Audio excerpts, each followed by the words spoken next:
Today's video is a celebration for reaching 200,000 subscribers, so I'm answering 200 basketball-related questions from my viewers that were asked in advance in community posts on this channel. Now I already know what you're thinking, but Johnny, you haven't reached 200,000 subscribers yet. This is true, but there's a reason I'm doing it now. When I did my 50k video, my 100k video, and my 150k video, I was very late to post it each time. So I thought I'd make up for it by getting ahead of schedule and posting it a little in advance this time around. Now this is only part 1, which contains the first 100 questions. Part 2 will be posted right around the time that we actually reach 200k. One last thing before I finally get into these questions. Thank you all so very much for helping me reach this milestone. By watching my videos and by subscribing to the channel, you've allowed this basketball fan to live out his dream, and me and my family are immensely grateful for it, and we always will be. It doesn't matter how much energy and effort I put into these videos, if you guys ultimately don't end up clicking and watching the videos. So seriously, you guys get the credit, and I look forward to hitting many more milestones together in the future.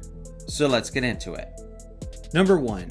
What do you think about the fact that many of the best NBA players are now foreigners? I think it's awesome. Obviously, as an American who loves the game of basketball, I take pride in the fact that this is our sport, and I want our country to maintain the gold medal on the Olympic level for as long as possible. With that being said, I do genuinely believe that basketball is the best sport in the world, so I want to see its popularity grow, and I want to see the game become as global as possible. The existence of guys like Nikola Jokic, Luka Doncic, and Giannis are all evidence of the fact that it's already happening. Number 2. If you could fuse two players together to make the ultimate player, who would they be? Part of me feels like Michael Jordan needs to be involved in some way, shape, or form, considering the fact that he is the GOAT in my eyes.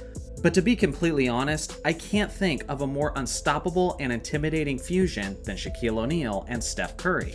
Steph is statistically the greatest free throw shooter in NBA history, which means that the hack-a-Shaq will no longer be a reliable defensive strategy. Shaq's power in combination with Steph's ball handling would make him unstoppable within 15 feet, and of course, he would be a lethal three-point shooter with Steph in the mix. This theoretical fusion would truly have no weakness whatsoever. Number 3. Do you think the NBA should get rid of the goaltending rule? Absolutely not. A guy like Wemby would average close to 20 blocks per game. It would fundamentally change the game, as the center and power forward would basically be camping around the rim 24/7, as they would only be stepping away momentarily to avoid the defensive 3-second violation. It may be annoying to see incredible blocks get nullified because of the goaltending call, but trust me, it's a necessary evil, and the game would basically collapse upon itself if it didn't exist. Number 4. What is the most underrated NBA what-if? I once talked about this one in a video, but for me, it's gotta be the coin flip in the 1979 NBA draft that determined whether the Bulls or the Lakers had the rights to the first overall pick. The Lakers won the coin toss, therefore they selected Magic Johnson with the pick. But if the coin flip had been tails instead, then Magic Johnson would have been a Chicago Bull. Here's why it's so underrated. Just take a moment to think about all the things that this would directly affect. If Magic is on the Bulls, then Kareem Abdul-Jabbar wins less championships, which naturally hurts his GOAT case. If Magic is on the Bulls, then Larry Bird probably wins more championships since he no longer has to compete with an incredibly stacked Lakers team. If Magic is in Chicago, then the Bulls are naturally much better heading into the 1984 NBA draft, which means they're never in a position to draft Michael Jordan with the 3rd overall pick in the first place. So where does MJ end up instead? Who knows? Essentially, this lone what-if would have dramatically altered the history of the Lakers, the Celtics, and the Bulls organizations, which are arguably the 3 most historically significant franchises in league history.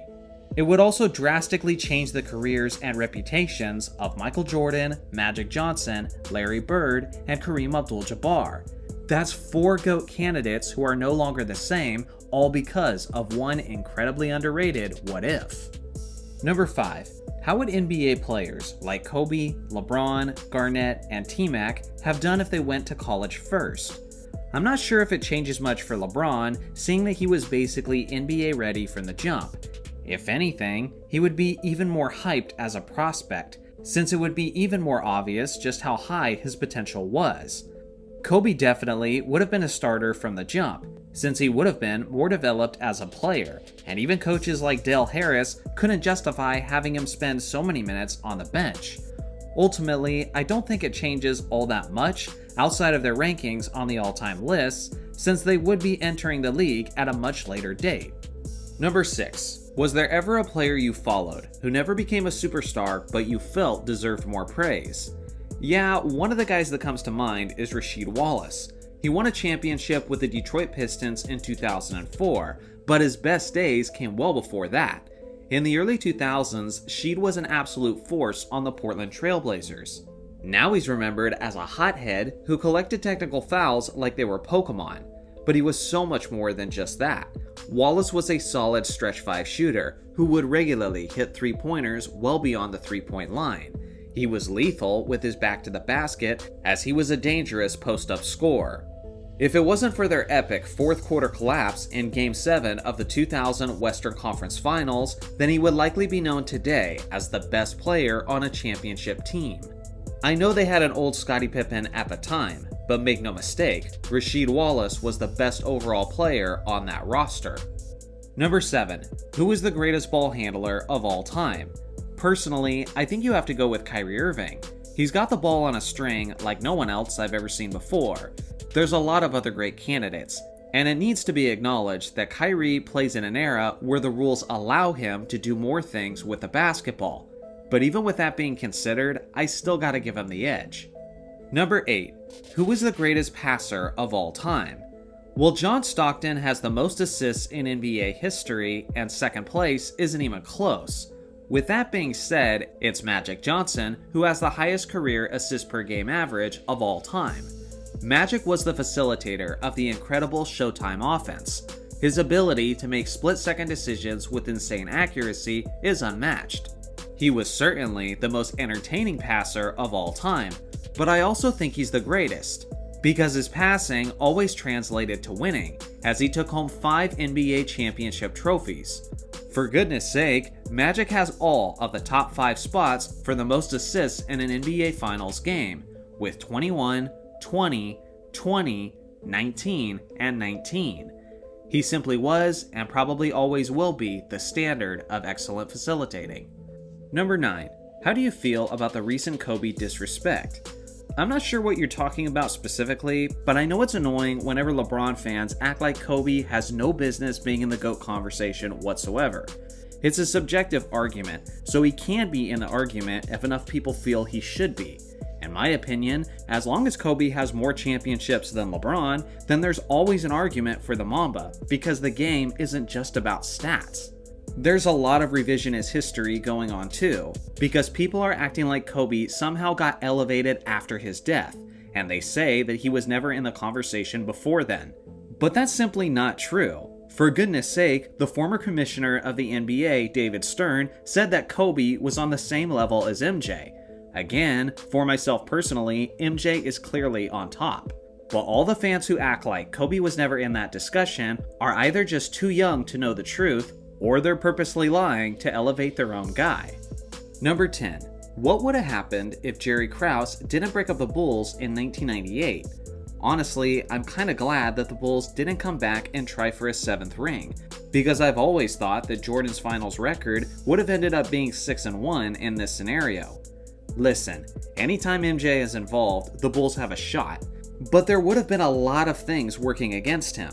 For one, his supporting cast would have been significantly weaker. Dennis Rodman was 37 going on 38, and had noticeably taken a step backwards in 1999. Scottie Pippen had an even greater decline, as his scoring dropped by nearly 5 points per game and his field goal efficiency dropped to the lowest of his career. Then you have to consider how grueling the 1999 season was. It was a lockout-shortened season that didn't start until the month of February. Because of the incredibly late start, NBA teams had to play an exhausting 50 regular season games in just 90 days. Games on back-to-back-to-back nights was extremely common that season, and a schedule that grueling would be especially brutal on a team as old as the Bulls.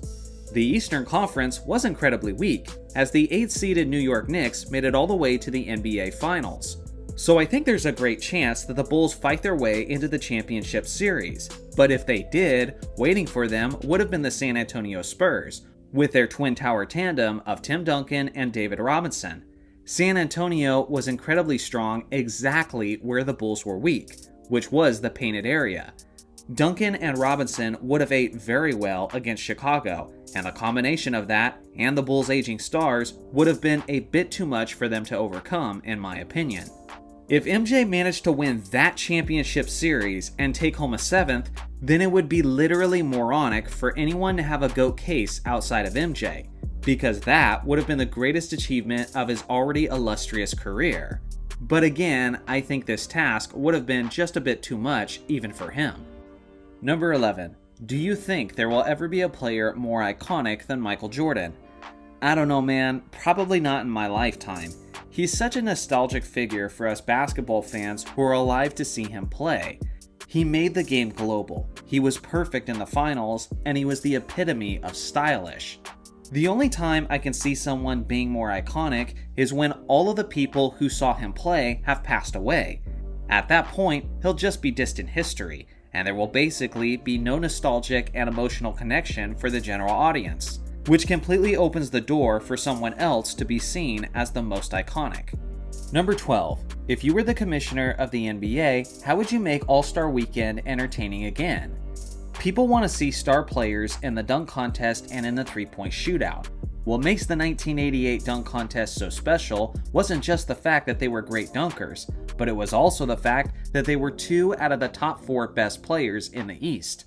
For this reason, I would have the participants of the three-point shootout and of the dunk contest determined by fan voting, similar to how the All-Stars are selected.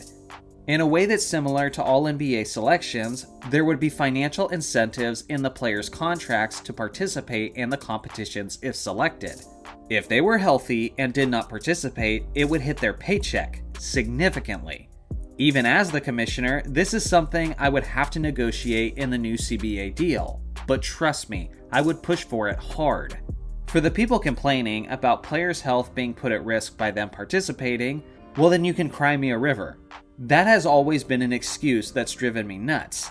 Every single time these players set foot on the court in any capacity, there is an inherent risk. That's just part of being an athlete. But they owe it to the fans, who literally make them the highest paid athletes in the entire world. They can at least show a little bit of gratitude by participating.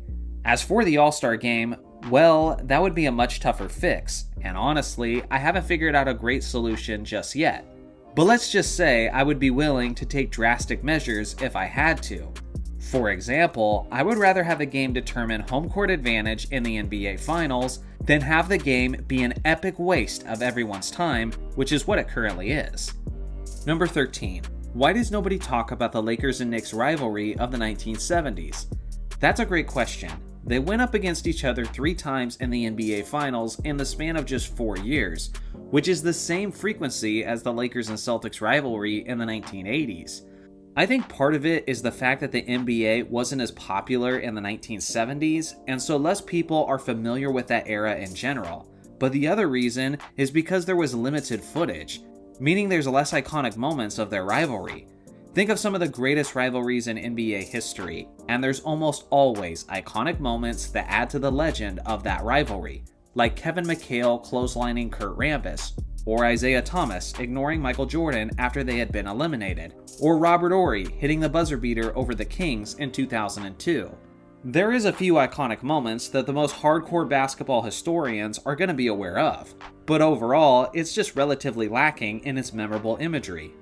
Number 14. Would the NBA be better if they went back to 20 to 22 teams instead of 30? In some ways yes, and in some ways no.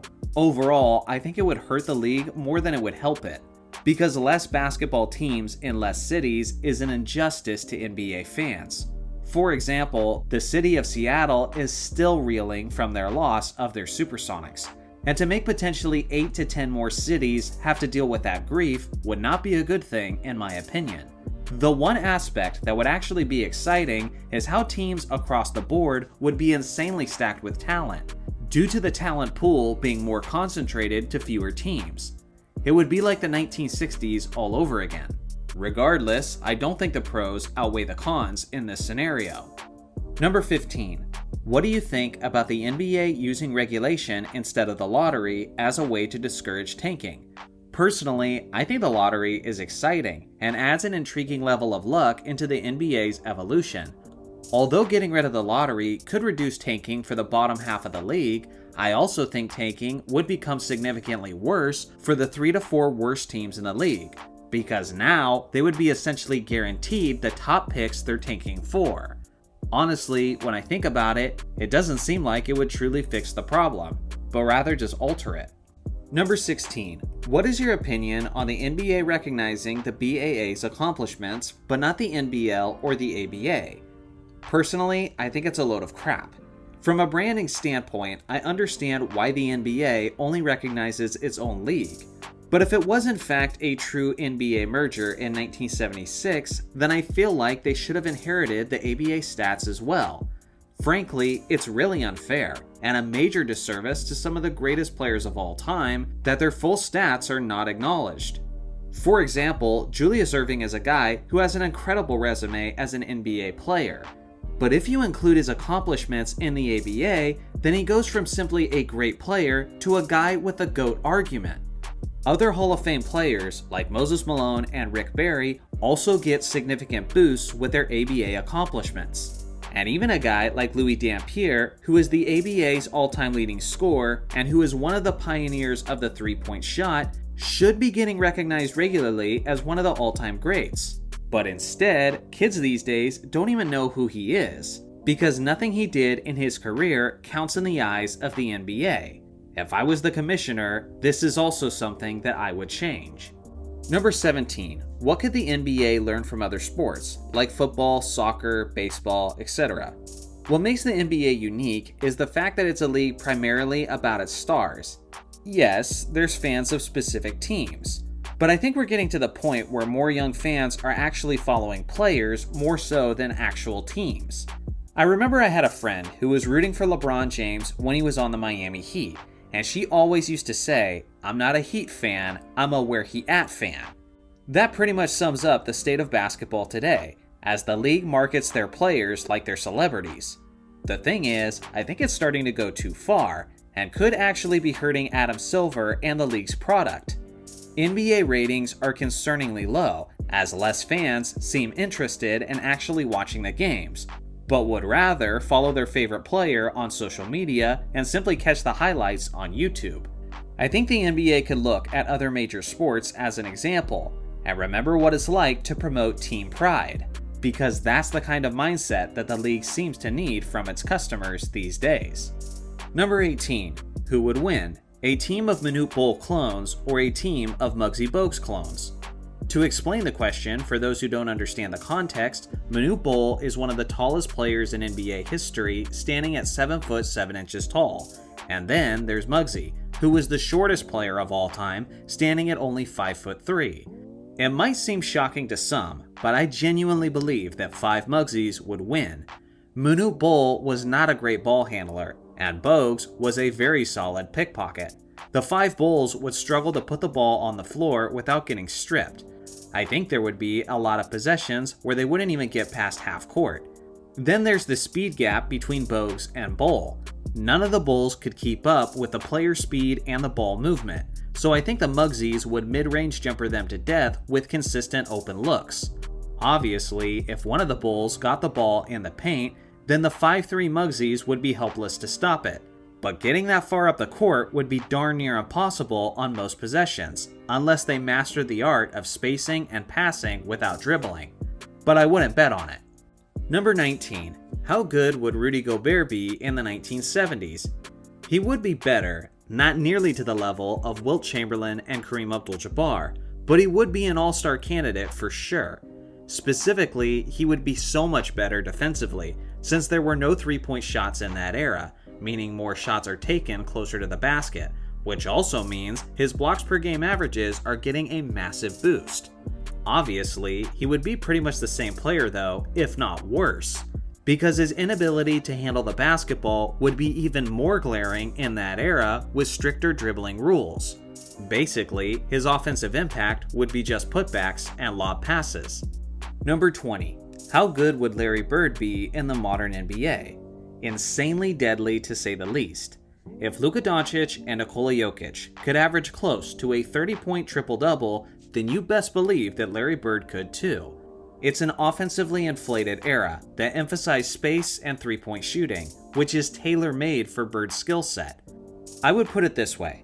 Envision Luka Doncic's numbers with 50-40-90 percentages and with a greater defensive impact. Genuinely, that is how good I believe Larry Legend would be in this modern era. Number 21. Who are the greatest rebounders of all time at each position? Good question.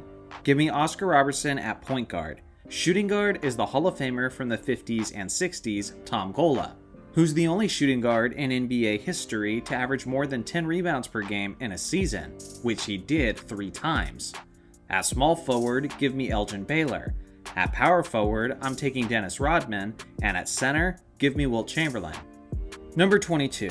Are there any current players on the rise who you think could end up in the top 10?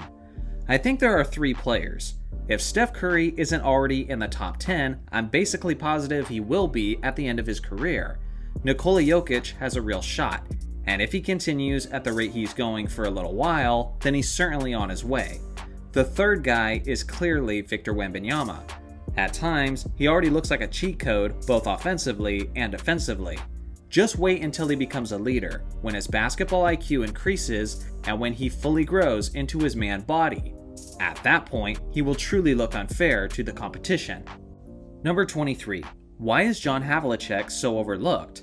I think there's a couple reasons for this. For one, his prime was in the 1970s, which other than the 50s, is the most overlooked era in NBA history. The popularity of the league was pretty low at that time due to the league having a negative image with all of the drug use and on-the-court fighting. The other reason is because he played for the Boston Celtics, and that team was so loaded with Hall of Fame players in the 60s and 70s that many of them ended up overlooked, like Sam Jones and Dave Cowens. Some of Havlicek's career overlapped with Bill Russell, who takes almost all of the attention and the credit. But regardless, John deserves more shine, considering how he had an insane 8-0 record in the NBA Finals. I have a couple videos specifically dedicated to him if you want to check any of them out. Number 24. If you could make an NBA team, where would they play and what would their name be? I've been asked this question before in a previous video, but I've got a little bit of a different answer this time. I think Seattle needs the Sonics back for sure. Albuquerque, New Mexico would be a great candidate. They love basketball and they love their Lobos over there, and their desert atmosphere is cool with some really unique culture. Another potential destination would be Kansas City. It's a really great area for sports and they're always supportive of their teams. I understand it's kind of a college town atmosphere, but people have those concerns in Oklahoma City too, and they just love their Thunder. So I could easily see Kansas City embracing a basketball team as well. Number 25. If you were not allowed to be a Lakers fan, who would you root for instead? That's a tough one. I grew up in Cali and most of my years were actually spent in NorCal. So honestly, as weird as it sounds, I could see it naturally being the Warriors instead. I was actually living in the San Francisco Bay Area in 2016 when the Warriors went 73-9 and my Lakers went 17-65.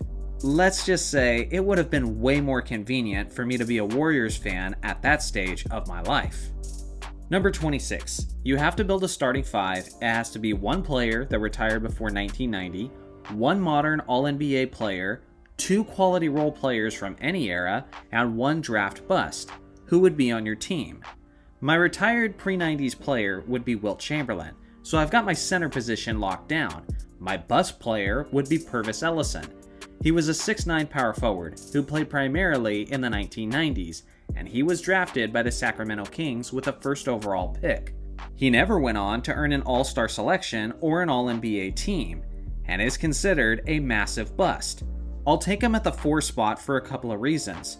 For one, if there's a single position on the court that isn't making as much of a contribution, I would prefer it to be the power forward. That way, I can still rim protect and still score in the paint with my center. I can still guard the perimeter, facilitate, and stretch the floor with my wings. Purvis was also a pretty decent rebounder, as he got as high as 11 rebounds per game in 1992. Now for my two quality role players from any era. At small forward, I'm taking Andre Iguodala, an incredible athlete, solid rebounder, solid passer, and a remarkable defensive player who will lock down any superstar wings. At shooting guard, I'm taking the 6'7" Michael Cooper, amazing alley-oop threat, one of the ultimate 3-and-D players, and has 8 all-defense team selections. So just like that, my perimeter D is very fierce. And then, for my current All-NBA player, I'm taking Steph Curry at point guard. Incredible floor spacer, greatest shooter ever, we know he can work well with Iggy, and I can only imagine how well he'll do with Wilt. I'll take this team up against just about anybody. Number 27. Does Victor Wembanyama have an argument for the greatest defensive season by a rookie? Oh, he's definitely in the argument. He finished second overall in the DPOY race, and no rookie has ever finished better than that. The only other rookie who's finished second place in the DPOY race was the 7'7" Manute Bol in 1986, who averaged an absurd 5 blocks per game over the course of that season, which is the second highest seasonal average of all time. Wilt Chamberlain and Bill Russell probably should be in the mix as well, but unfortunately, their defensive impacts as rookies is basically impossible to quantify in much detail, since we have almost no footage of their rookie years, and blocks and steals were not yet tracked in the NBA. So for me, it's probably Wemby or Bol, but I think I would have to give the slight edge to Manute Bol. Number 28. If you were the Lakers general manager in the 2012 offseason, how would you have built the team differently? Oh, there's so many things I would have changed. Well, before the season starts, I would have hired Phil Jackson from the jump to coach this team, and if he wants nights off for his health, then so be it. Phil knew how to run a twin tower tandem, so I expect Pau Gasol and Dwight Howard to be extremely effective on the court together. Steve Nash was never the right fit for a Lakers team with Kobe and with Phil Jackson's triangle offense. So I never would have traded for him, and never would have given up all those picks to get him. Instead, I would have traded less picks to get a guy like Jameer Nelson, who can facilitate, shoot threes, and was much younger. The Orlando Magic had just traded away Dwight Howard, so they were committed to a rebuild, so I honestly don't think getting Nelson would have been all that hard.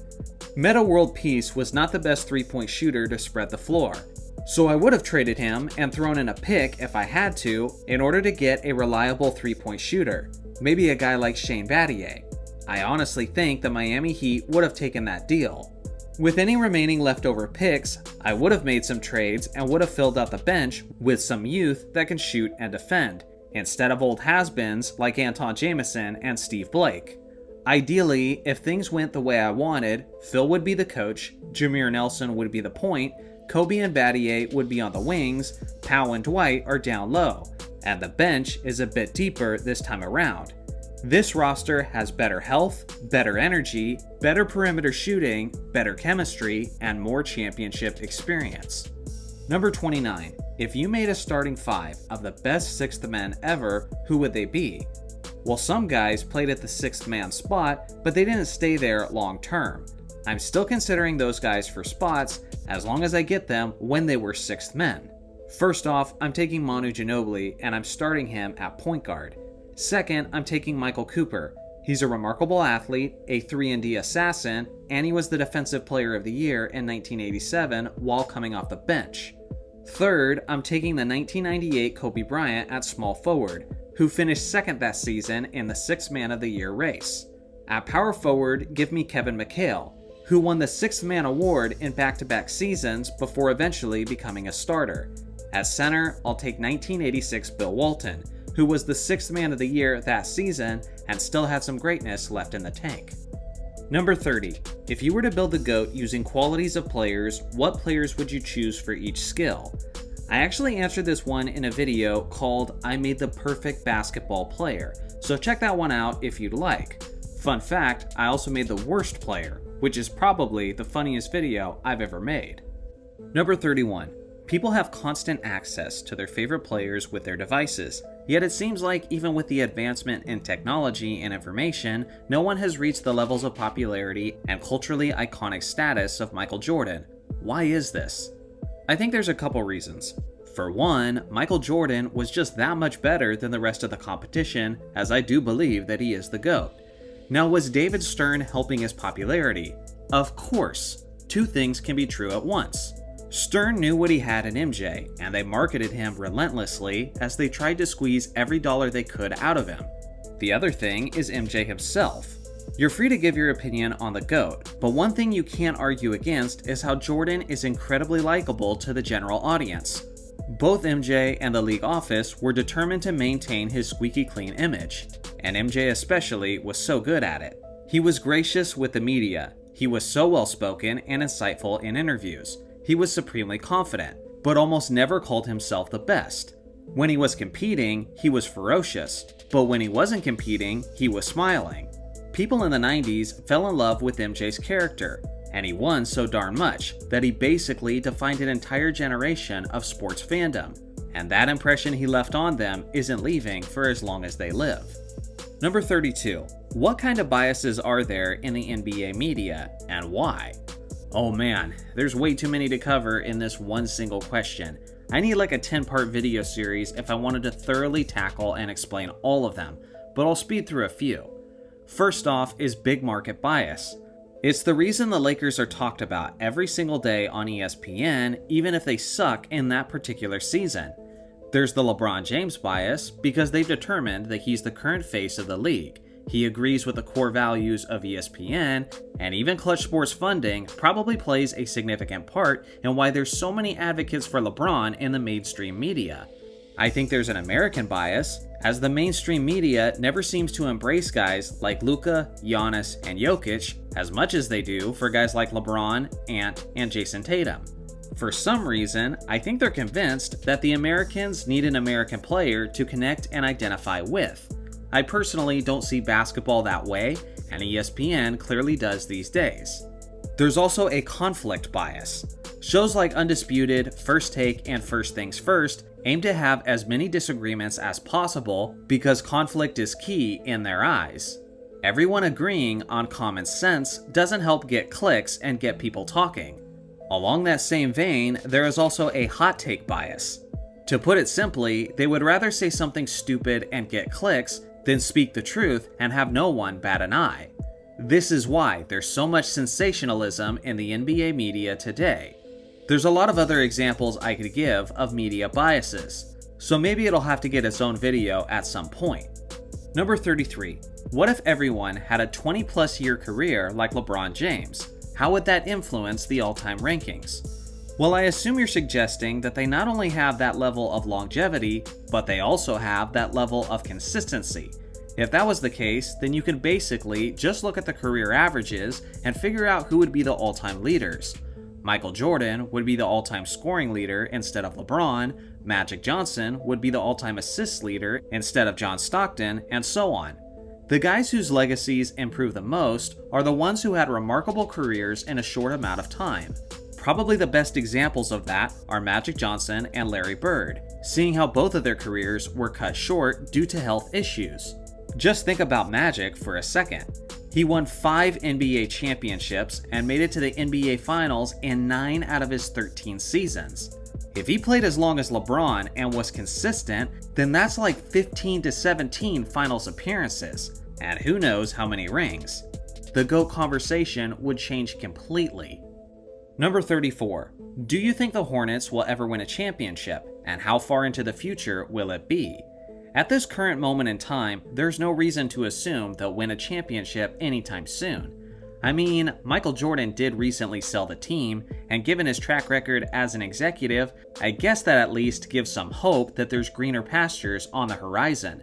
With that being said, they're a small market team, without much free agency appeal. On a positive note, consider how roughly 19 out of the 30 teams in the league have won at least one championship, and in the last 10 years, 3 teams got added to that list, which were the Cavaliers, the Raptors, and the Nuggets. Based on the way things are going, I think every organization gets a championship eventually. The question is whether or not you're going to live long enough to see your team win theirs. My guess is that you will. A lot can happen in a lifetime. Remember, they once had Kobe Bryant on their roster, but then immediately screwed that up. With just one different decision being made, they would have been championship bound. But again, I don't see the Hornets winning in the near future. Number 35. Do you think the Bulls would have defeated the Houston Rockets if Michael Jordan didn't retire to play baseball? So I've made 2 different videos about this, and each one took a different approach. I'll try to sum it up here shortly. The Bulls historically didn't do great against Hakeem's Rockets, and it is a bad matchup for Chicago, because Houston is strong exactly where Chicago is weak, which is the center position. Hakeem would have ate extremely well. Then you had the free agency of Horace Grant, who was wanting to get paid.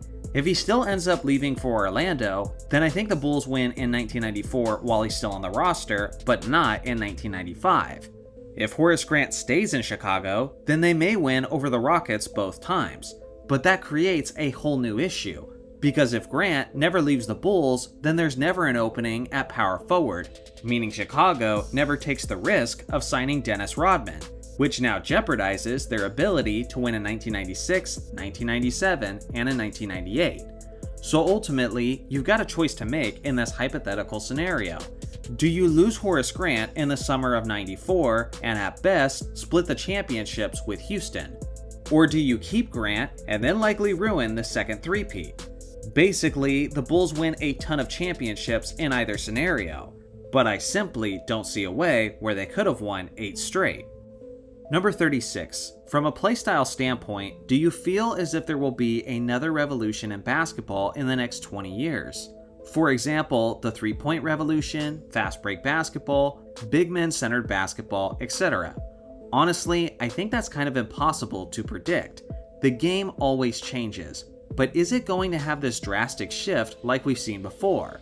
Well, I think it just kind of depends on the players within the league. In the 1960s, Wilt Chamberlain was such an athletic freak that they altered the rules in order to slow him down. Decades later, Shaquille O'Neal dominated to such an extent that he controlled the pace of the game, and even influenced how opposing teams prepared themselves in the off-season. Then in the 2010s, Steph Curry expedited the process of the NBA becoming a league all about the three-point shot. It's gonna take a player with that kind of talent and impact in order to make a dramatic shift within the league. For example, if a prime Shaq was dropped in this modern league, then you best believe that he would change up the approach of many teams. Number 37. Would it be a hot take to say that Joel Embiid is already one of the biggest underperformers in playoff history?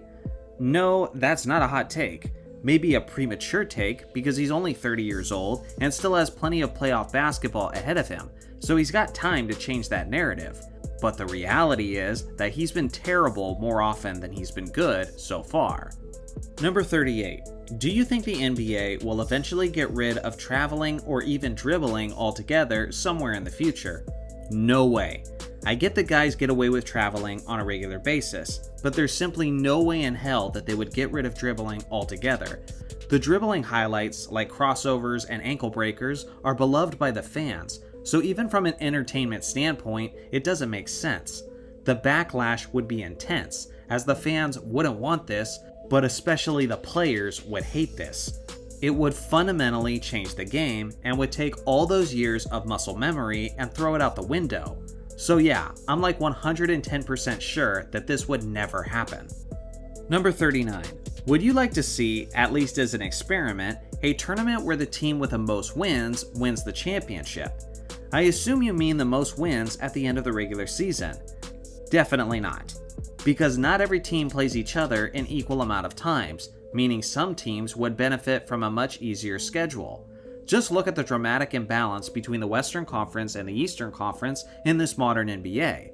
That's the beauty of the playoffs, that you basically have to square off and beat the other great teams within the league in order to win the championship. That aspect is perfect, so I would never change it. Number 40. Will Wemby's career someday be close to Tim Duncan's? Assuming he stays healthy, I honestly believe it will. Wemby is a guy who has genuine top 10 potential all time. Now I doubt he'll end up with as many championships as Duncan, because getting 5 rings doesn't just require skill, talent, and intangibles, but it also takes a bit of luck, as you gotta inherit the right situations throughout your career. From a numbers standpoint though, Wemby will be much more of a monster than Duncan. A much higher score, way more blocked shots, and probably more rebounds as well. He may end up with less rings, and maybe even less hardware overall. But with the gaudy numbers that he's likely to put up, that will probably be more than good enough to close the gap. Number 41. Do you think someone like Ant could become the next Michael Jordan? Honestly, no. Not even close. I would say he could be the next MJ type player in the sense that he's a confident winner, clutch, and could collect plenty of rings. But there's almost no way his career and talent will ever match MJ's. Sure, it might seem like Ant's career is off to an incredibly fast start, but when it's relative to the GOAT himself, he's way behind schedule. Edwards is currently in his 5th season in the NBA. By the start of MJ's 5th season, he had been the Rookie of the Year, he had led the league in scoring twice, he had led the NBA in steals, he had been the league MVP, and he had been the Defensive Player of the Year. It's just not a fair comparison, regardless of how ESPN acts like it is. Number 42. Is Larry Bird top 5 all time? Depends how much you value peak performance in comparison to a complete body of work. Bird's career was cut short due to his brutal back injuries. Because of this, he isn't nearly as high as he should be on the all-time lists. Personally, I have him in my top 5 for peak performance, but outside of my top 5 on my overall list. Number 43. Johnny, the officiating is bad, player contracts are out of control, players play no defense and are chucking up 3-pointers. What do you think can be done to fix the league? I mean, I think the quickest potential fix would be a new commissioner who's passionate about addressing these issues, and that could really inject some fresh excitement into the league. Anybody who's been a longtime viewer of my channel knows that I've never been a big fan of Adam Silver.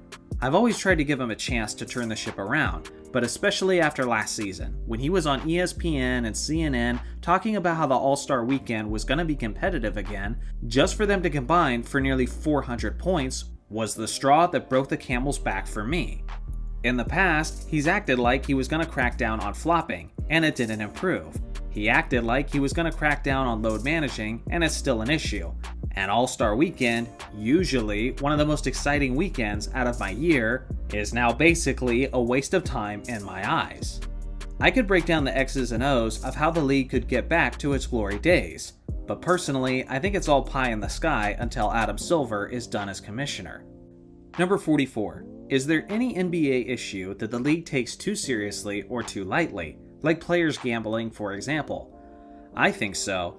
Steroids is one that immediately comes to mind. The integrity of the game matters, and there are so many designer drugs these days that are easily missed on drug tests. I hate the fact that we have our suspicions and even evidence in some cases, yet it's almost never investigated.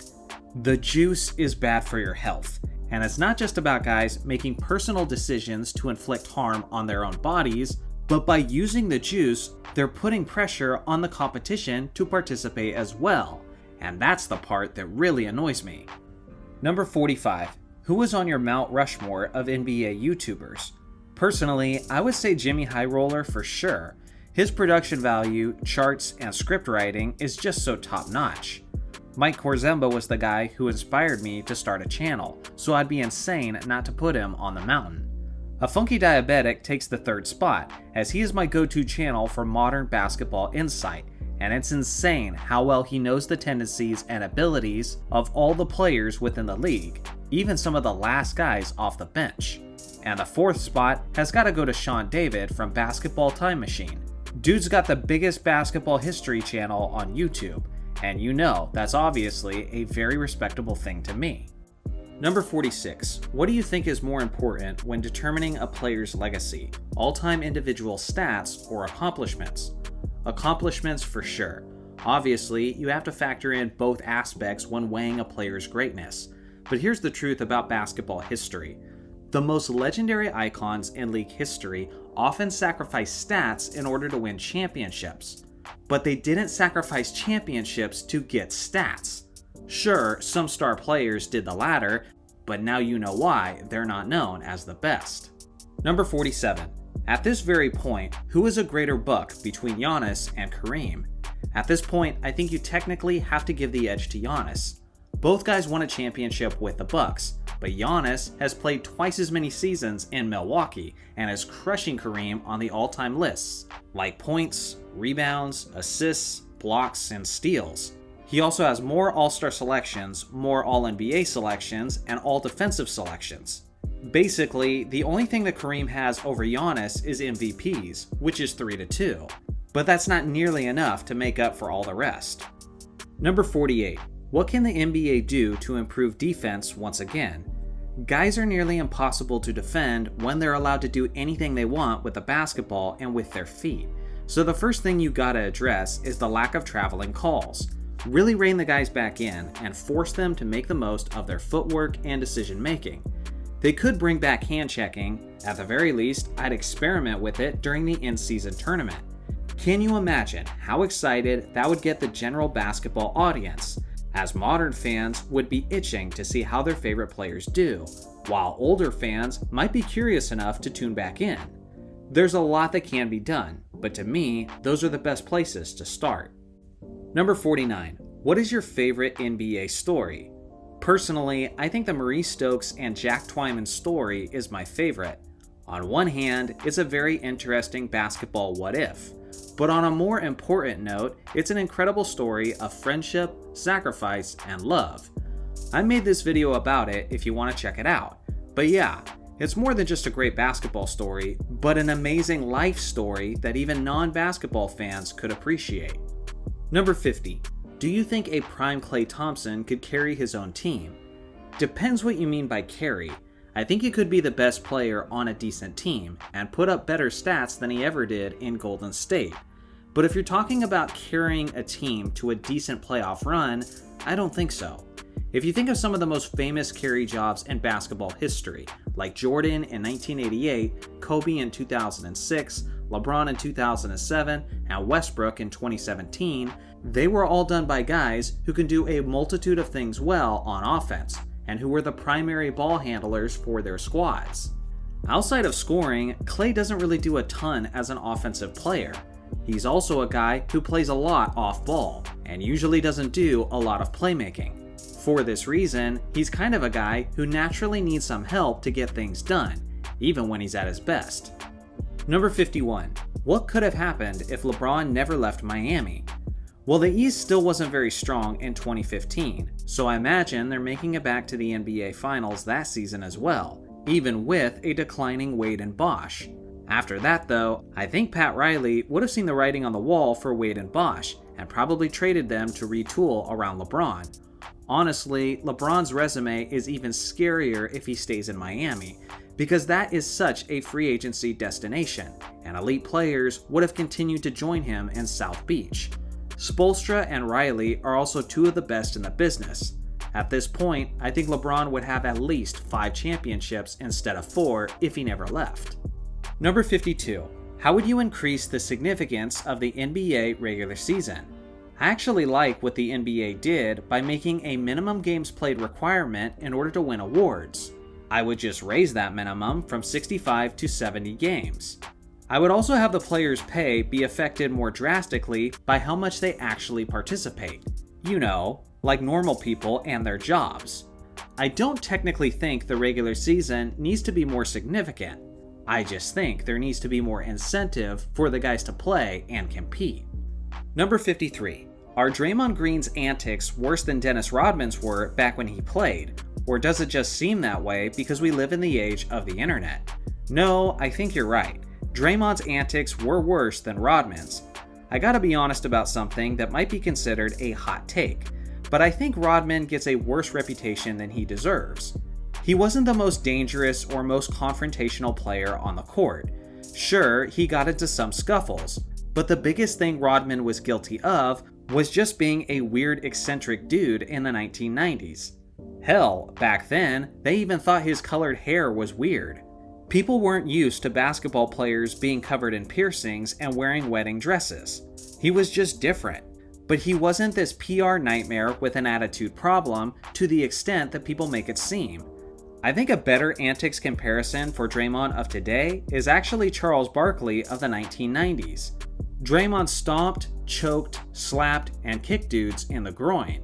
Charles Barkley got in fistfights often, spit on fans, threw a guy through a window, and so on.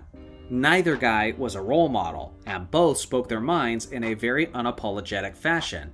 So yeah, when it comes to negative antics on the court, Draymond was way worse than Rodman. The Worm was just weirder. Number 54. What are your top 5 favorite players at each position?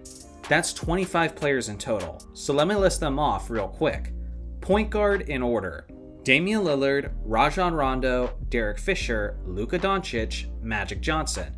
Shooting guard in order: Kobe Bryant, Reggie Miller, Michael Jordan, Kyrie Irving, Vince Carter. Small forward in order: James Worthy, Dominique Wilkins, Larry Bird, Julius Erving, Trevor Ariza. Power forward in order: Charles Barkley, Pau Gasol, Sean Kemp, Dirk Nowitzki, Kevin Garnett.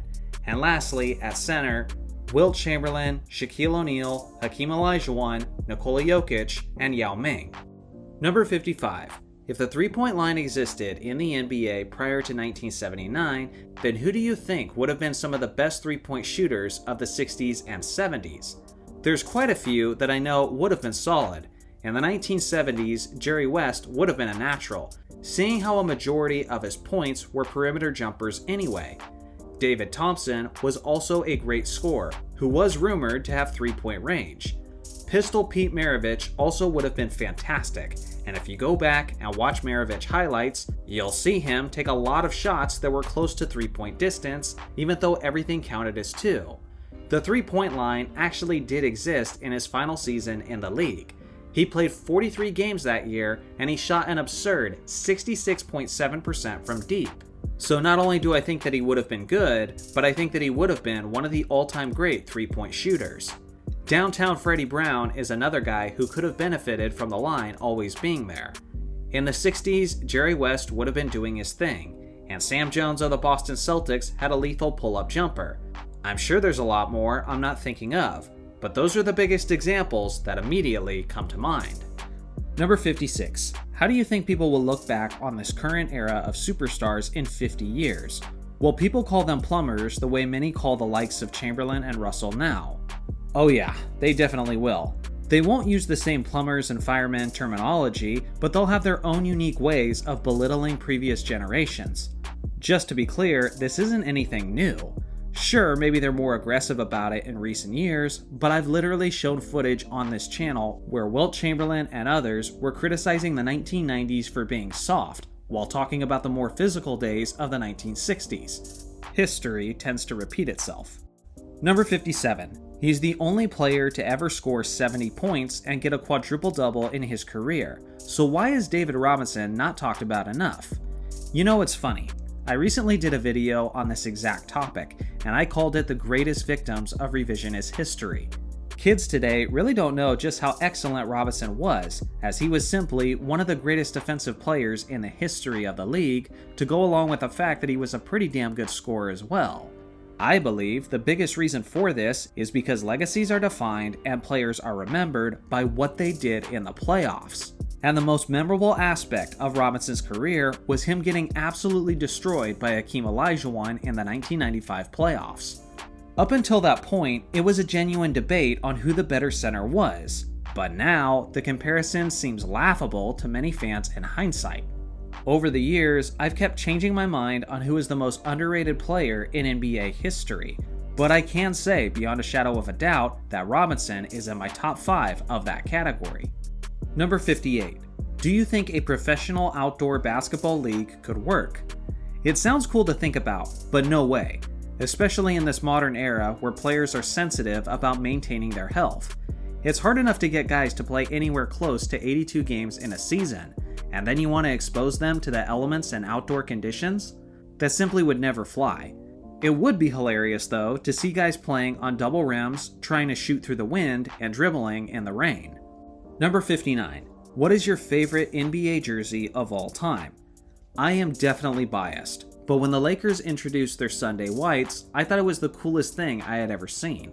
I was so used to seeing my team in strictly purple and gold, so when the alternate whites dropped, it was a refreshing new sight. The fact that Kobe dropped 81 in that jersey makes the positive association even better. I think most NBA fans can agree that the 90s jerseys were peak basketball attire. From that era, the Raptors and Jazz were my favorites. There was also something really special about the Bulls' alternate black jerseys with the pinstripes, even though the team became ass when they wore them.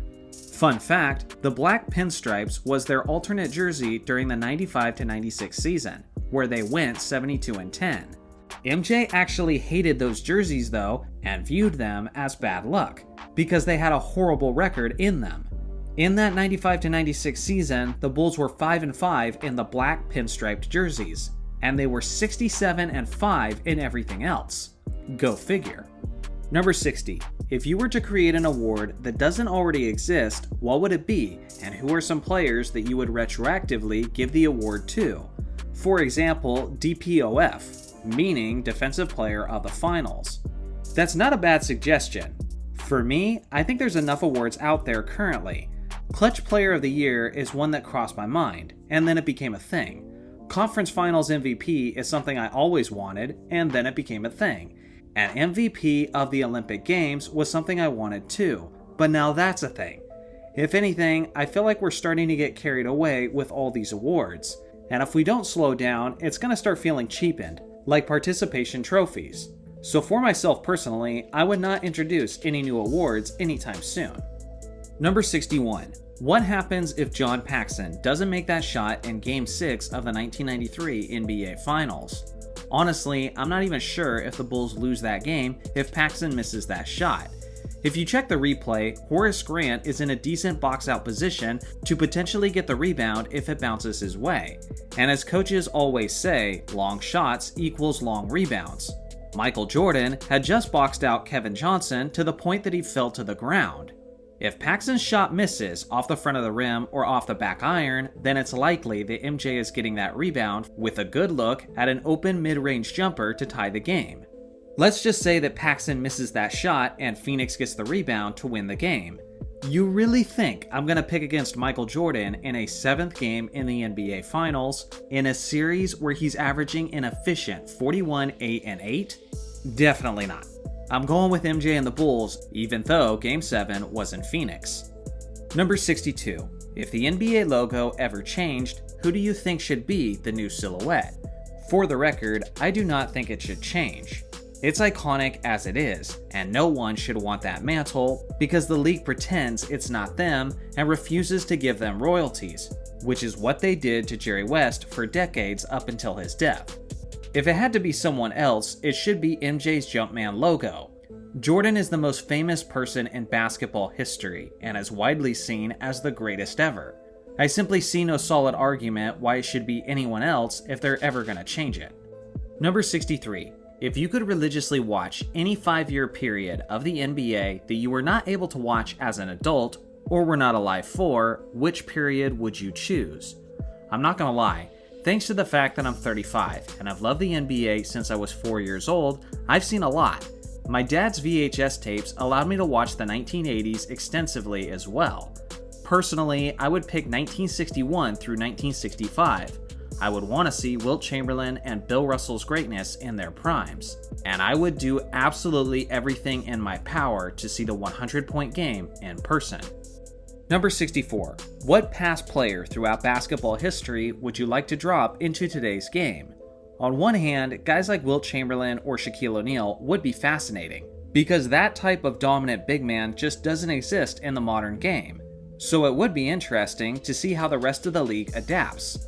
Michael Jordan is also a popular pick, and we could finally answer the question of just how much MJ would average in this scoring-inflated era. Personally though, I gotta be selfish and pick Kobe. I watched the Mamba play basketball for 20 years, and it still feels like it wasn't enough. God, I miss watching my favorite player close out games and getting Staples Center going. One thing to consider is how he dropped 81 points in an era where teams were averaging 97 points per game. Nowadays, games are seeing about 32 more points scored per game. With a faster pace of play and with more three-point shots being taken, I genuinely think Kobe could have challenged Wilt's 100 if he played in this era. Number 65. Why isn't the air-to-air alley-oop used in basketball? They sometimes use it in handball where the first alley-oop is just a decoy, setting up the second one. I think it's just impractical. Coaches teach you not to leave your feet when making a pass because it gives you little time to make a play before you land on the ground with the ball and it's a turnover. In this scenario, teams would be doing leap passes several times in one play. I also think it's more difficult to execute in basketball because the defenders are bigger and longer, so they can interfere more easily. Number 66. Where does Kobe Bryant rank all time? Honestly, I think it just depends on how you measure greatness. Are you looking at how good he is as a one-on-one player? Are you looking at his overall skills? Are you looking at simply the wow factor? Because if that's the case, he might just take the number one spot. But if you're looking at a combination of stats, consistency, accomplishments, and accolades, then to me, he's in the 5 to 8 range. That's the thing that I think is so funny about this entire discussion, is there's no objective way to measure it. So when people get so triggered about other people's rankings, it just confuses me. I could see Kobe being in the number one spot and it being legitimate depending on how you rank your players. And I could see him being as low as 8 or 9 and it being legitimate, all depending on how you value greatness. For myself personally, I do have him in that 6 to 8 range, but I don't have a problem with anyone who wants to rank him any higher. Number 67. As a big Kobe and Lakers fan, what were your first reactions to his trade request in 2007? And how do you think you would view him and his career today had he had left? Man, it was awful. But I kinda wasn't surprised, because I watched him carry the team night in and night out for 3 years straight, so I had a feeling that trade request was coming.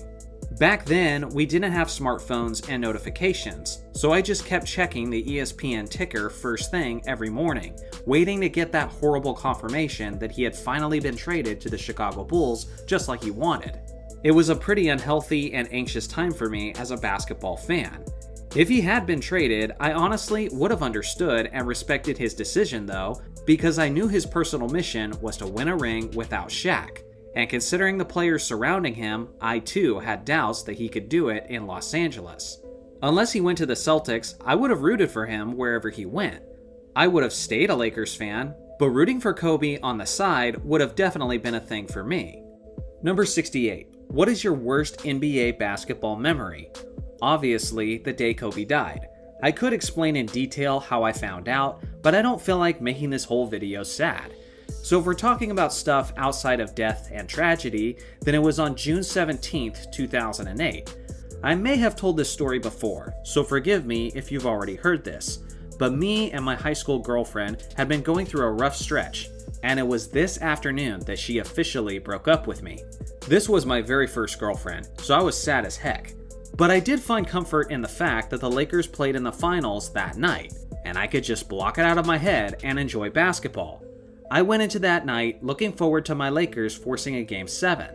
And they got stomped by 39 points, as I watched the nasty Celtics win a championship. It just added insult to injury and was genuinely one of the worst days of my life. It's pretty hilarious in hindsight just how bad of a day it was, but man, did it suck at the time. Number 69. Which NBA player do you wish you could have watched in their prime? Wilt Chamberlain for sure. I have reverence for the guy's abilities, but I wish I could have seen him night in and night out with my own eyes.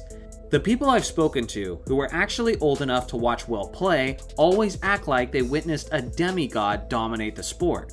I get that he was dominant, freakishly athletic, and averaged 50 over the course of a season, but just what does that truly look like on a day-to-day basis? Frankly, it's hard to wrap my mind around, so I would have loved to have seen it with my own eyes. Number 70. If LeBron had Shaq as his teammate for the first 8 years of his career, do you think they would end up being a more dominant duo than Shaq and Kobe? Okay, I'm glad you asked this, because people always assume that they would be better together than Shaq and Kobe were, but honestly, I don't get why. If it's a LeBron fan making this point, then I understand why they want to use that narrative to brag about their guy, but outside of that, the logic just doesn't make sense to me. So let me break it down. Basketball isn't just about getting the most talented players together, putting them in the same jerseys, and watching them win championships. There has been a lot of instances where GMs have tried to do that and it just didn't work. A young LeBron James simply doesn't mesh as well with Shaq as a young Kobe did. One of the things that worked so well together between Shaq and Kobe was their inside-out game. Shaq dominated the painted area while Kobe did his damage from the perimeter. On the other hand, LeBron is lethal when he can attack the basket and finish around the rim. But that's much harder to do when Shaq is clogging the lane and drawing so many defenders' attention to the painted area. The advanced shooting stats back this up. Over the course of their careers, Kobe was more efficient than LeBron between 3 feet and the three-point line. Specifically, in the mid-range, it isn't even close, as Kobe hit 43% of his career shots between 10 and 16 feet, while LeBron has hit 36.6% from that distance, which is a brutal contrast. Then there's three-point shooting. Eventually, LeBron became a pretty solid three-point shooter, but remember, that wasn't the case earlier in his career, as that was actually considered to be one of his greatest weaknesses. In their first 8 years, Kobe actually had a slightly better three-point shooting percentage. Again, the fit just doesn't work as well from a spacing and ball movement standpoint. Then you have to consider the fact that the hack-a-Shaq was one of the most frequent strategies against the Lakers during their dynasty days, as they were always fouling Shaq in the fourth quarter, forcing him to shoot free throws. And you know who else is a terrible free throw shooter? LeBron James. With this tandem, they would have been constantly breaking free throws together in the most crucial moments of the game. So no, I don't think Shaq and LeBron would have been nearly as successful together as Shaq and Kobe were in their 8-year stretch. And anytime someone tells me that Shaq and LeBron would have been better, I think it boils down to the simple fact that they think LeBron is a better player than Kobe. But in reality, that just tells me that they haven't thought it through thoroughly on how the stars would actually function together on the court. Number 71. Do you think the NBA will do something about the offensive burst we've seen in recent years? They might do something, but I don't think anything significant. In a somewhat recent interview with Kevin Garnett, Adam Silver made it very clear that he thought more offense is what fans actually want. Apparently, NBA ratings have been down recently, so I suppose that's the only thing that can make him try a drastic change to the league. But if last year's All-Star game is any indication, then I'm not getting my hopes up. Number 72. If you had to, what is a new rule that you'd create in the NBA? I can't stand when players don't shoot the ball as time is expiring in a quarter. Like, I get it to a certain extent. Guys care about their stats and percentages, and if you're heaving up a 60-footer at the end of the first quarter, then there's very little chance that it goes in, and it's most likely to hurt your field goal and three-point percentages, which are sometimes a factor to players' contracts. With that being said, it still drives me nuts, because if there is any chance that you add points to your team's score and give them a better chance to win, then you should take it. At the very least, that's the winner's mindset. At this point, I don't think this situation is resolving itself, so I would make any shot taken beyond half court with less than 5 seconds left on the clock will not count to the player's percentages. If that was the case, guys would be free to launch away, and I'd no longer be getting triggered about dudes putting themselves before their team. Number 73. Of the great teams that failed to meet expectations, who do you think would have been a better fit as a head coach? I've said it once and I'll say it again. If Phil Jackson was the coach of the 2012 to 2013 Lakers instead of Mike Brown and Mike D'Antoni, then that season would have gone so much better. Phil Jackson knew how to execute with two big men on the court simultaneously, but Mike D'Antoni was at such a loss that he had Pau frickin' Gasol coming off the bench. Anyway, I'm not going to rant over that season because I've done it way too many times on this channel. Outside of that, I don't know, anyone other than Doc Rivers on the 2024 to 2025 Milwaukee Bucks? Number 74. What do you think was the most difficult basket to make in NBA history? Another way of putting it is, what basket was the most difficult to replicate? There's a lot of them to choose from. Baron Davis's 94-foot bomb is definitely a candidate, but there's a lot more to it than just distance. I've actually thought about this one before, and for me, it's always been this absolutely absurd shot from Isaiah Ryder in 1994. Dude is off balance, falling out of bounds, saves it from going out of bounds, throws it across his body behind his back, and somehow has the strength and random accuracy to swish this shot. I remember thinking that this was the craziest thing that I ever saw when I was a kid, and now, as a 35-year-old man, I still think it's the craziest shot that I've ever seen. Number 75. Which active/retired player do you think has/had the best combination of physical attributes, height, weight, wingspan, hand size, etc., for basketball specifically? I think my easy answer is Wilt Chamberlain. He's 7 foot 1 inches tall with a 7'8" wingspan. Huge hands, ridiculously fast, ridiculously strong, incredible leaper, and so on. If you want an athletic wing type player, I would either take LeBron James, Julius Erving, or maybe even Connie Hawkins, who was 6'8" with massive mitts, an awesome leaper, and was remarkably strong. Number 76. What is an incredibly random minor detail about a role player from generations past? This is a funny question, but I like it. I've got a couple of them. Bonzi Wells was on the Portland Trail Blazers during their contending days in the early 2000s, and I remember how he had an absurdly high arc to his jump shots. Me and my brother used to goof around on the court, and we'd shoot jumpers sky high and yell Bonzi the way people yell Kobe nowadays. Another one is Danny Ainge from the 1980s on the Boston Celtics. I hated this dude as a kid. One thing he did often is he would always do some slimy and sinister stuff, and then act like he was a shocked victim whenever anyone dared to retaliate. It was incredibly annoying, but also hilarious in its own way.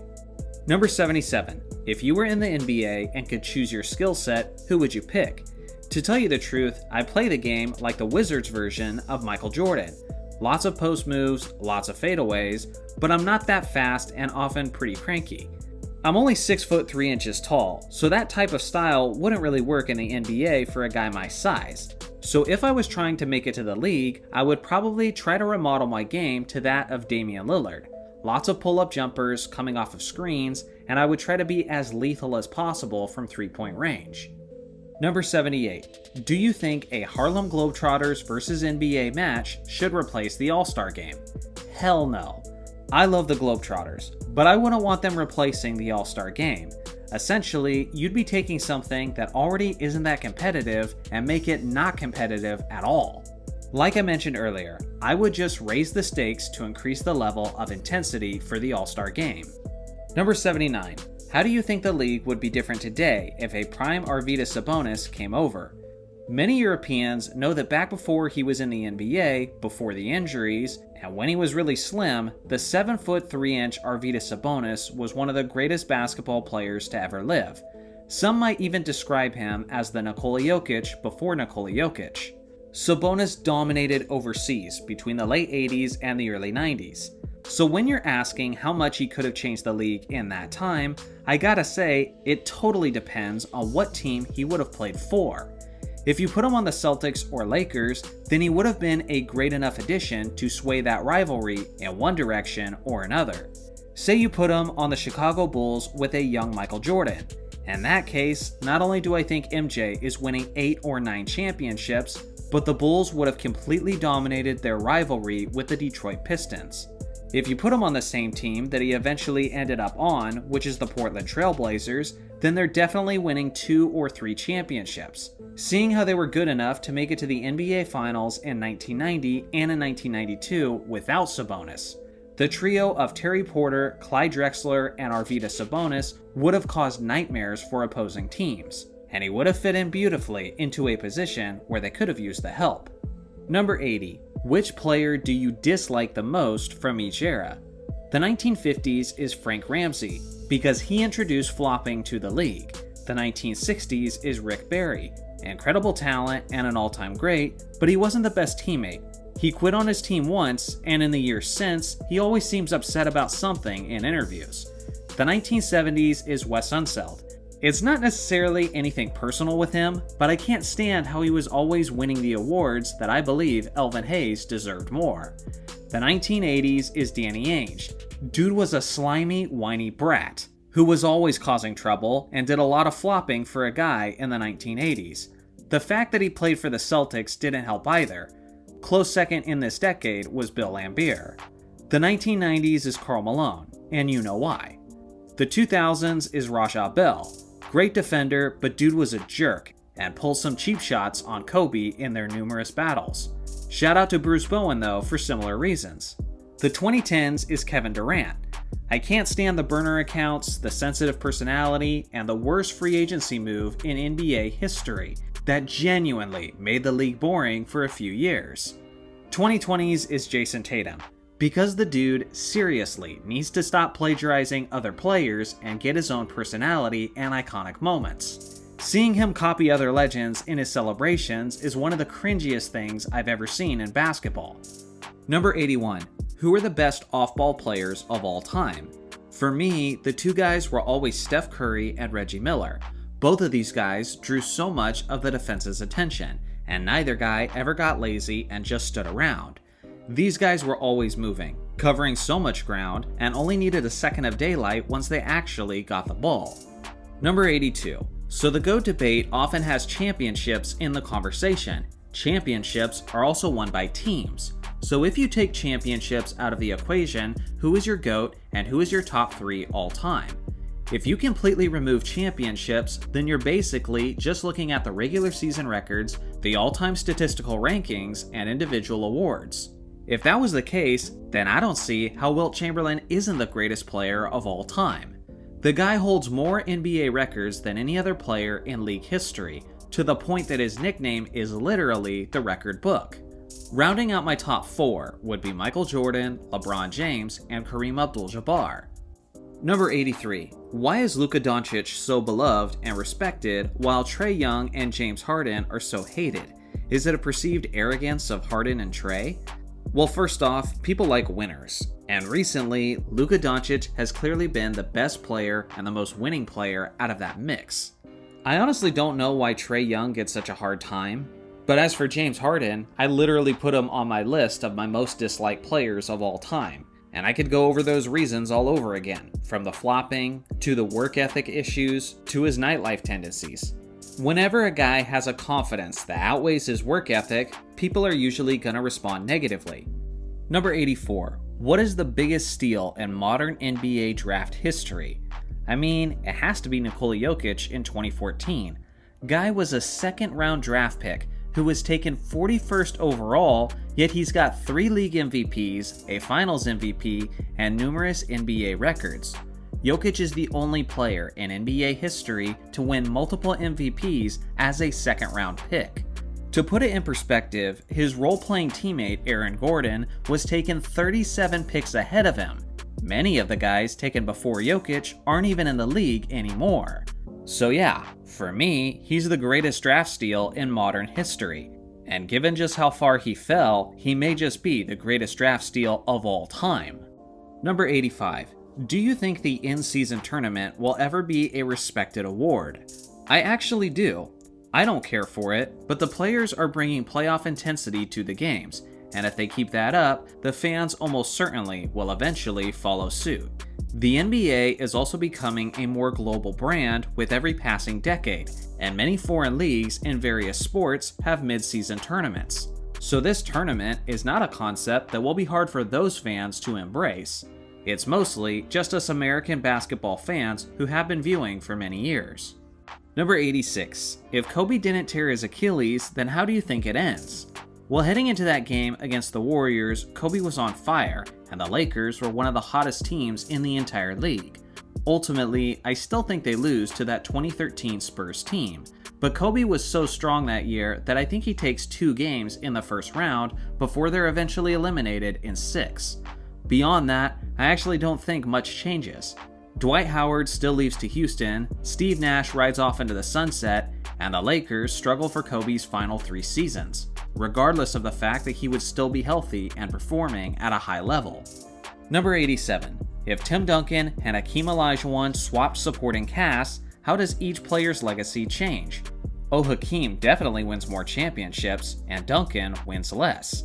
For the most part, Duncan always had a stable organization, with great coaching, talented support, and veteran experience. The same thing can't be said for Hakeem Olajuwon, who is still the only player in NBA history to win back-to-back championships as the lone all-star on his team. Number 88. What do you think would happen if the three-point line was suddenly abolished? Absolute chaos within the league, as everyone would be scrambling to adjust to the new climate within the sport. Some of the most valuable assets in the game today would instantly lose their job. It would officially reintroduce the low-post bruising power forward back into the league, because now everything would become about efficient two-point shooting and getting as many rebounds down low as possible. Personally, I would hate to see this happen. I like the three-point line in moderation, so I'm inclined to increase the distance of the three-point shot rather than getting rid of the shot altogether. Number 89. What are your thoughts on the narrative that power forwards are dying in the modern league? I pretty much agree, and a couple of my answers so far have kind of alluded to that. I'd put it this way. The modern NBA has taken the power out of power forward. A stretch four like a Dirk Nowitzki used to be a rare commodity in the NBA, but now it seems that almost every power forward is being encouraged to step outside and shoot jumpers. The game isn't as physical as it once was, and due to the fact that there's so many three-point shots, more rebounds are up for grabs for the guards, since long shots equals long rebounds. All of these aspects are reasons why the general power forward has become much slimmer over the years. Long gone are the days of the big strong enforcers like Rick Mahorn and Charles Oakley. Instead, you're getting a lot of guys like Lauri Markkanen, Karl Anthony Towns, and Kristaps Porzingis. Due to the fact that everyone wants tall guys who can shoot threes, many of these power forwards are interchangeable with the center position, which is yet another reason why the 4 spot has lost much of its identity and is no longer seen as a priority position for general managers. Number 90. Which championship run in league history is your personal favorite?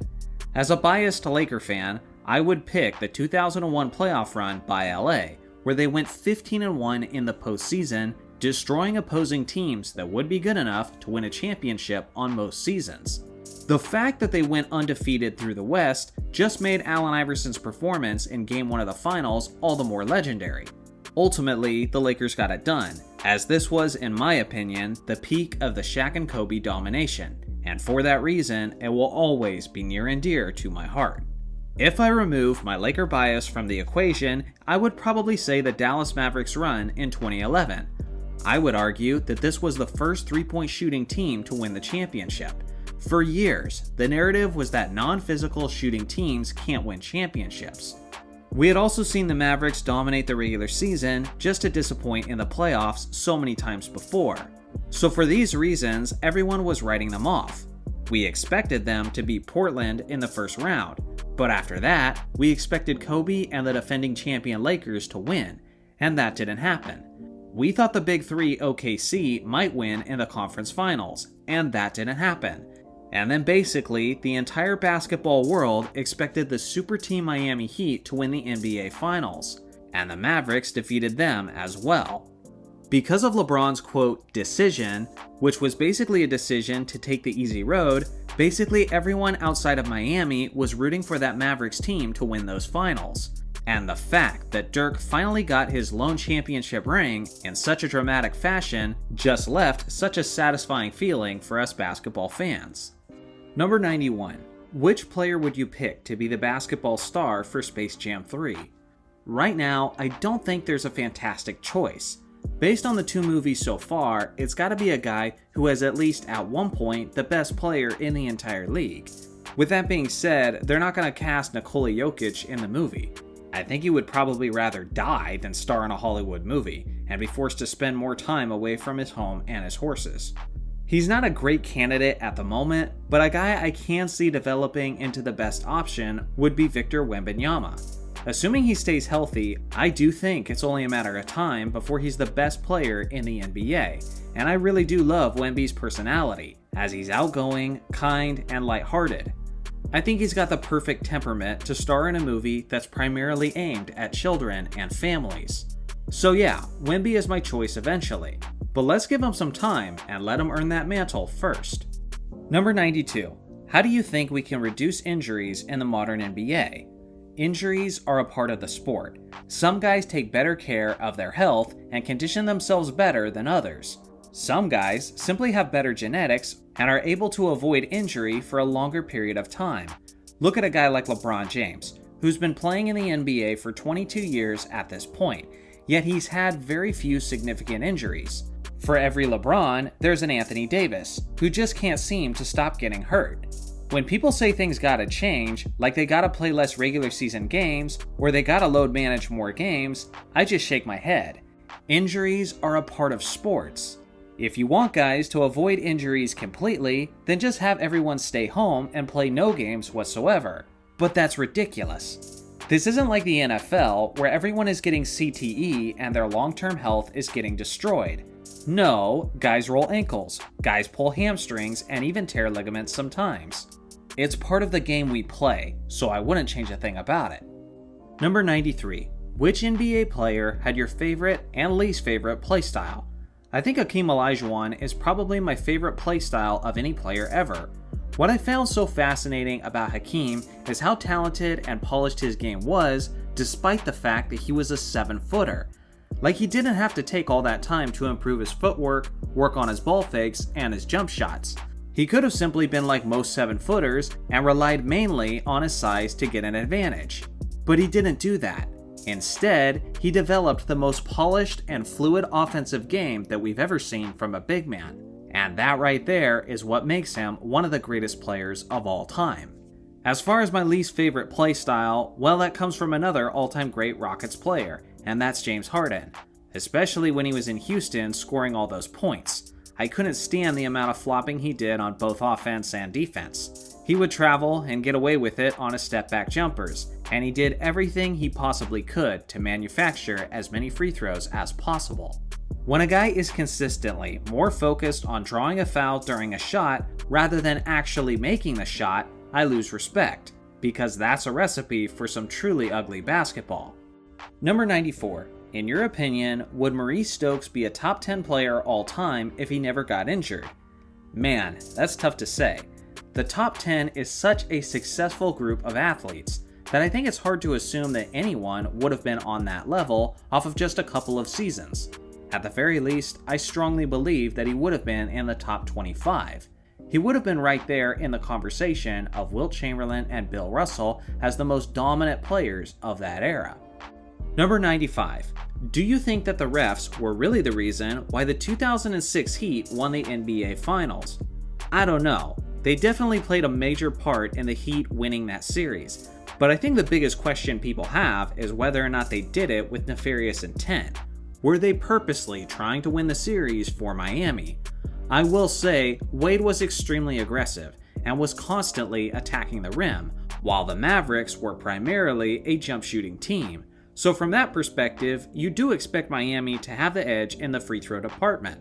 But still, Wade single-handedly shooting as many free throws as the entire Mavericks team in Game 5, which did end up being a 1-point victory for Miami, is always going to look extremely fishy no matter how you break it down. Number 96. What if KD never went to Golden State and stayed in OKC instead? Well, I don't think he gets the 2 championships like he won in Golden State, but I do think he gets one in OKC, which I truly think would have been better for his legacy. One championship in OKC would have made him a hero in that city, and it would have gave him a Dirk Nowitzki type legacy, rather than the legacy he has now, which is basically a great player who took the easy road. Obviously, the Warriors and Cavs would have been a consistent hurdle, but remember, KD and OKC had a 3-1 lead, and they were a Game 6 and a Game 7 choke away from being in the NBA Finals where they would have been favored in 2016. There were also plenty of injuries to Kyrie Irving, Kevin Love, and Klay Thompson over the next handful of years, so OKC would have had a golden opportunity if they found themselves healthy at those times. Number 97. Which top 10 player in the league currently will climb the leaderboard the most with another championship? By leaderboard, I assume you mean the all-time rankings. I gotta be real with you guys. I think it's the guy we were just talking about, Kevin Durant. His legacy is not aging very well. Originally, he was viewed by many people as the best player on those Golden State championship teams.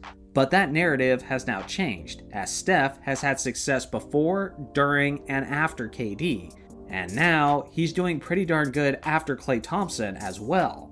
KD has had plenty of opportunities with other superstars to get it done, but he just hasn't, and now those failures are beginning to overshadow his incredible skills and all-time statistical rankings.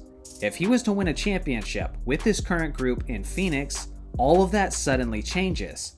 He'll have 3 rings, an MVP, and he's very high on the all-time scoring list.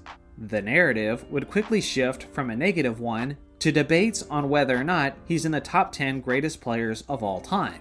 That's just how high he can climb and how much his perception shifts with just one redeeming championship.